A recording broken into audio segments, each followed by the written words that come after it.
Hello, কেমন আছো তোমরা সবাই? আমি মুনমুন আরো একবার তোমাদের সাথে চলে এলাম। বলতে পারো এটা কি মাছ? বলতে পারো? এটা হচ্ছে পোয়া মাছ। আজকে পোয়া মাছ রান্না করব। আমি মাছটাকে ভালো মতো কেটে কুটে ধুয়ে লবণ, হলুদ, মরিচের গুঁড়া আর লেবুর রস দিয়ে মাখিয়ে রেখেছি। চলো আগে ভেজে নেই, তারপর এটার মূল রান্নায় চলে যাব। মাছগুলো এক এক করে ভেজে নেব।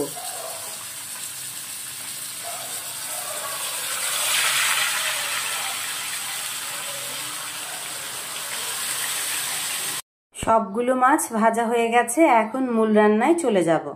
আজকে সর্ষে বাটা দিয়ে পোয়া মাছ রান্না করব। এটা কিন্তু খুবই ভালো লাগে সর্ষে বাটা দিয়ে পোয়া মাছ খেতে।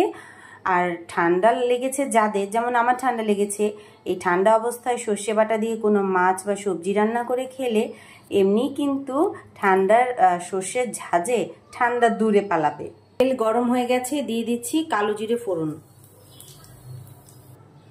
এখন দিয়ে দেব সর্ষে বাটা।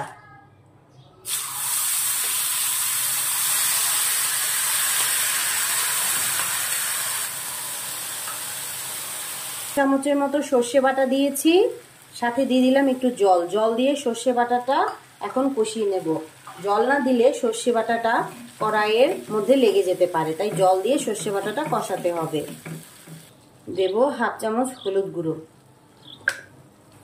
দেব 1 চামচ মরিচ গুঁড়ো। আমি সর্ষেটা বেশ কয়েকটা মরিচ দিয়েই ব্লেন্ড করে নিয়েছি, ঝালটা বুঝে দিতে হবে। দেব সামান্য লবণ। লবণটা আপনাদের প্রয়োজন মতো দেবেন।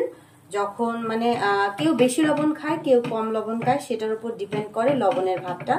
তো লবণটা আপনারা আপনাদের মতো বুঝে দেবেন। আগে আমি সর্ষে বাটাটা একটু ভালো মতো কষে নেব।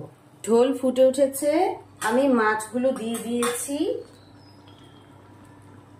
সেটা ভিডিও করতে আমি ভুলে গেছি, খেয়ালই ছিল না মাছগুলো দেওয়ার সময় ভিডিও করতে, তার জন্য আমি ক্ষমা চাইছি। এখন সর্ষের ঝোলের সাথে আমি সুন্দর মতো মাছগুলো ফুটিয়ে নেব। আর সাথে দিয়েছি কয়েকটা কাঁচা লঙ্কা। লবণ টবণ সব ঠিক আছে, আমি চেক করে নিয়েছি। ঝোলটা ফুটে ওঠা পর্যন্ত অপেক্ষা করব। দেখুন কি সুন্দর একটা কালার এসেছে মাছের, কি সুন্দর লাগছে কালারটা। মাছটা ফুটে উঠলেই নামিয়ে ফেলবো।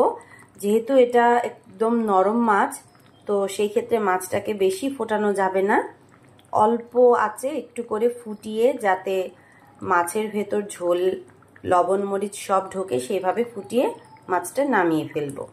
আমি মাছের ঝোলটা নামিয়ে নিচ্ছি। একটু এভাবে ঘুরিয়ে দিলে আর খুন্তি দিয়ে নাড়তে হয় না, তাহলে মাছটাও ভাঙে না। আমি এখন সার্ভ করে নিচ্ছি। দেখো আমি কি সুন্দর মাছটা সার্ভ করে নিয়েছি।